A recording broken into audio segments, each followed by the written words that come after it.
بازارچہ کی بندش کے خلاف پاک ایران سرحدی شہر تافتان میں آل پارٹیز کے کال پر احتجاجی ریلی نکالی گئی اور تافتان بازار میں احتجاج کیا گیا۔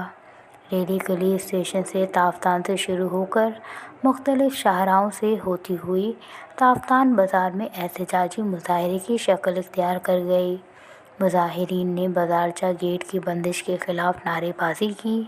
تا 4000 مردم آدھا کارا کٹن بازارچہ مزدوری اور باقی دیگا کیا تن صدانی کچ تاجر گھنٹے تاجر اما تاجر کیا کلوڑے گرگے سکا داشتے کی ایران حقیق بیارک پاکستان دیں گے اور ان کے بعد پہلی سے انشاءاللہ ہم پہیہ جام غیر معینہ مدت تک ہمارے پہیہ جام جاری رہے گا۔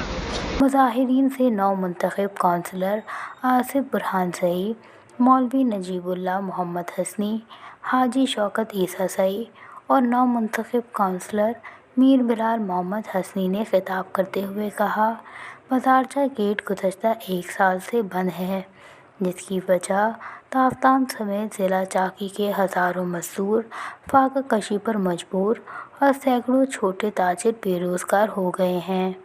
انہوں نے 27 نومبر کو تافتان میں شٹر ڈاؤن ہڑتال اور بعد ازاں اپنے احتجاج کا دائرہ کو بڑھاتے ہوئے غیر معینہ مدت کے لیے پہیہ جام ہڑتال کی جائے گی اور پاک ایران ٹرانزٹ ٹریڈ بند کی جائے گی۔ وش نیوز، تافتان۔